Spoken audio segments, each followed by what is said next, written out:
السلام علیکم ورحمۃ اللہ وبرکاتہ. ربی اشرح لی صدری ویسر لی امری واحلل عقدۃ من لسانی یفقہوا قولی.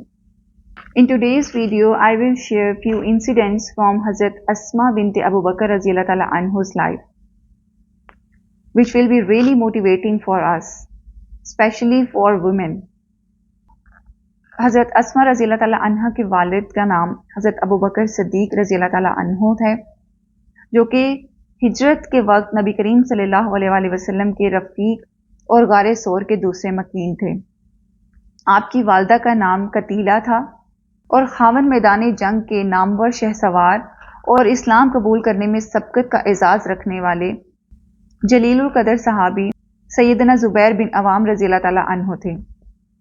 سیدہ حضرت عائشہ رضی اللہ تعالیٰ عنہ بیان کرتی ہیں کہ کوئی ہی ایسا دن ہوتا ہوگا جب صبح یا شام کے وقت نبی کریم صلی اللہ علیہ وآلہ وسلم ان کے گھر تشریف نہ لے جاتے ہوں حضرت ابو بکر صدیق رضی اللہ تعالیٰ عنہ سے ملاقات کے لیے. تو ایک دوپہر جب نبی کریم صلی اللہ علیہ وآلہ وسلم تشریف لائے، حضرت ابو بکر صدیق رضی اللہ تعالیٰ عنہ کو جب اطلاع دی گئی تو انہوں نے کہا کہ وہ کسی اہم معاملے کے پیش نظر ہی تشریف لائے ہوں گے. تو نبی کریم صلی اللہ علیہ وآلہ وسلم داخل ہوئے اور انہوں نے کہا کہ آپ کے پاس کون موجود ہے، انہیں باہر بھیج دیجئے. تو آپ رضی اللہ تعالیٰ عنہ نے فرمایا کہ یہ میری دو بیٹیاں عائشہ اور اسما ہیں. تو نبی کریم صلی اللہ علیہ وآلہ وسلم نے ارشاد فرمایا کہ آپ کو خبر ہے کہ مجھے ہجرت کی اطلاع ہوئی ہے. حضرت ابو بکر صدیق رضی اللہ تعالیٰ عنہ نے سوال کیا، ذہن کیا میں بھی اس سفر میں آپ کے ساتھ ہوں گا؟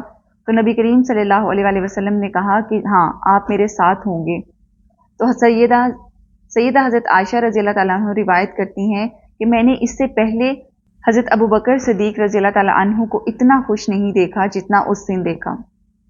حضرت اسما رضی اللہ تعالیٰ عنہ ہجرت کے اس واقعے کو اس طرح بیان کرتی ہیں کہ جب ہجرت کے لیے تیاری کی جا رہی تھی تو انہوں نے نبی کریم صلی اللہ علیہ وآلہ وسلم اور حضرت ابو بکر صدیق رضی اللہ تعالیٰ عنہ کے لیے کھانا تیار کر دیا.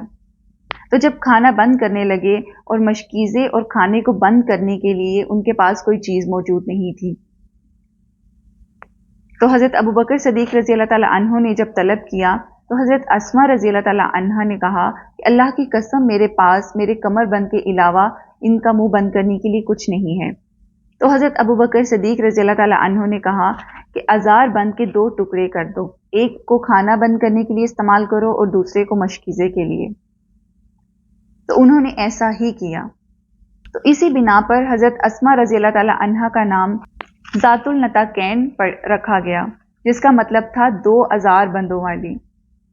اسی موقع پر نبی کریم صلی اللہ علیہ وآلہ وسلم نے حضرت اسما رضی اللہ تعالیٰ عنہ کے لیے دعا کی کہ اللہ تعالیٰ تمہیں اس کمر بند کی بدلے جنت میں دو کمر بند عطا کرے گا. یہ وہی بہادر خاتون بھی تھیں جو اس موقع پر مشکل اور دشواریوں کے باوجود ان لوگوں کے لیے کھانا بھی غار ثور میں پہنچایا کرتی تھیں. حضرت اسما بنت ابو بکر ایک ذہین خاتون تھی. احمد بن حنبل رحمۃ اللہ اپنی سند سے بیان کرتے ہیں کہ حضرت اسما رضی اللہ تعالیٰ عنہ نے بیان کیا کہ جب ہجرت کے وقت نبی کریم صلی اللہ علیہ وآلہ وسلم اور حضرت ابو بکر صدیق رضی اللہ تعالیٰ عنہ روانہ ہو گئے تو بعد میں ان کے دادا حضرت وقحافہ تشریف لائے اور وہ کہنے لگے کہ تمہارے باپ نے تمہیں ذاتی اور مالی نقصان پہنچایا ہے، صدمہ پہنچایا ہے کہ وہ تمہارے لیے کچھ چھوڑ کر نہیں گیا. ان کے پاس جو بھی 5-6 ہزار دینار موجود تھے وہ اپنے ساتھ سفر پر لے گئے. تو حضرت اسما رضی اللہ تعالیٰ عنہ نے اس موقع پر جو ذہانت کا مظاہرہ کیا کہ ان کے گھر میں کچھ سنگریزے پڑے تھے، ان کے دادا نابینا تھے، انہوں نے وہ طرح سے ان کی آواز کی اور کہا کہ نہیں دادا جان، وہ ہمارے لیے بہت کچھ چھوڑ گئے ہیں. جب ان کی یہ آواز سن کر ان کے دادا کو تسلی ہوئی تو انہوں نے کہا کہ اچھا، اگر وہ تمہارے لیے اتنا چھوڑ گیا ہے تو پھر ٹھیک ہے.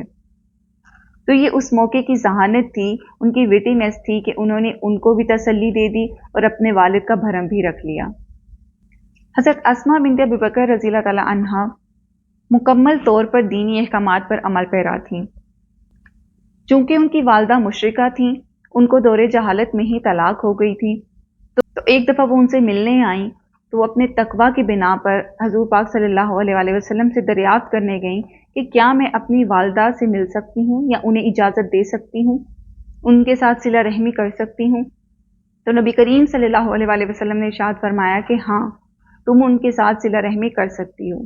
تو ان سے دریافت کرنے کے بعد انہوں نے اپنی والدہ کو اجازت دی کہ وہ ان کے گھر آ سکتی ہیں، اور تو انہوں نے ان کے تحائف بھی قبول کیے۔ یہ ان کے تقوی کا عالم تھا کہ انہوں نے اپنی والدہ کو بھی ملنا چھوڑ دیا تھا، چونکہ قریش سے معاہدہ کیا گیا تھا اور وہ مشرکہ تھی، اس لیے وہ اپنی والدہ سے نہیں ملتی تھی۔ لیکن نبی کریم صلی اللہ علیہ وسلم سے دریافت کرنے کے بعد انہوں نے اپنی والدہ کو اجازت دی اور ان سے ملی۔ تو ان کے اس واقعے سے ہمیں یہ بھی لیسن ملتا ہے کہ ہمیں اپنے رشتہ داروں سے، اپنے عزیز و اقارب سے صلہ رحمی بھی کرنی ہے، اور کس حد تک کرنی ہے اور کس کس موقع پر کر سکتے ہیں۔ جس حد تک اللہ اور اس کے رسول کی نافرمانی نہ ہوتی ہو تو دنیاوی لحاظ سے ہر طرح سے ہمیں ان سے صلہ رحمی کرنی ہے۔ حضرت اسماء بنت ابی بکر رضی اللہ بہت صابر خاتون تھیں۔ انہوں نے اپنے شوہر کے ساتھ بہت مشکل وقت گزارا، بہت غربت کا وقت تھا۔ جب وہ ان کے گھوڑے کی صاف صفائی کیا کرتی تھی، وہ ان کے لیے بہت مشکل وقت تھا۔ اور چونکہ ان کے شوہر بہت سخت مزاج بھی تھے، تو انہوں نے ان تمام واقعات کا ایک دفعہ حضرت ابو بکر صدیق رضی اللہ تعالی عنہ سے ذکر بھی کیا، شکایت بھی کی، لیکن انہوں نے انہیں صبر کی ہی تلقین کی۔ تھوڑے عرصے بعد سیدنا زبیر کے مالی حالات بہتر ہوئے، لیکن حضرت اسماء کی زندگی میں کوئی بھی معاشرتی زندگی میں کوئی بڑی تبدیلی نہیں آئی۔ وہ ویسے ہی سادہ زندگی گزارتی رہیں، لیکن وہ بہت غنی اور سخی تھیں، بہت زیادہ سخاوت اور خیرات کیا کرتی تھیں، اور اپنے بچوں میں بھی یہی چیز انہوں نے پروان چڑھائی کہ صدقہ کرو، صدقہ خیرات کرو، اور فراوانی کا انتظار مت کرو۔ اور افضل صدقہ بھی اس وقت کا ہے جب تمہیں مال ختم ہونے کا خطرہ یا خوف ہو۔ سیدہ اسماء رضی اللہ تعالی عنہا نے اپنے والد کی نصیحتوں کو اپنے بیٹے میں منتقل کیا اور ان میں بلند اسلامی اخلاق کو پیدا کیا۔ سیدنا زبیر جب مشرکین کے ساتھ نبرد آزما ہوتے تو وہ عبداللہ کو پیچھے بٹھا لیتے تاکہ وہ لڑائی کا فن سیکھ لے اور شہ سواری میں مہارت حاصل کر لے۔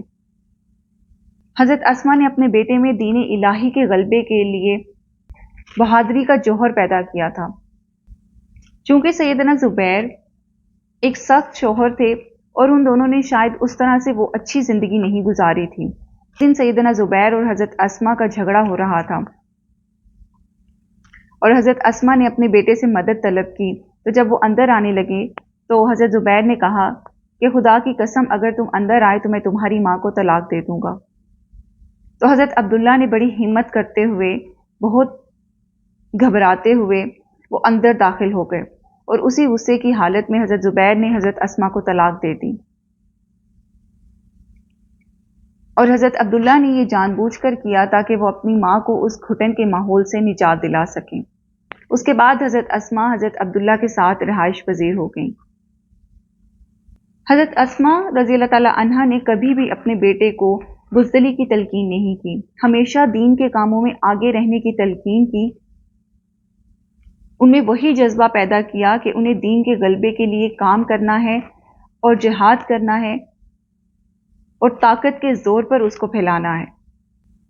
اور اسی بہادری اور اسی تربیت کی وجہ سے حضرت عبداللہ بھی اسی طرح شہید ہوئے، اسلام کی راہ میں کام کرتے ہوئے، جہاد کرتے ہوئے، اس کے غلبے کے لیے کام کرتے ہوئے شہادت نوش فرمائی۔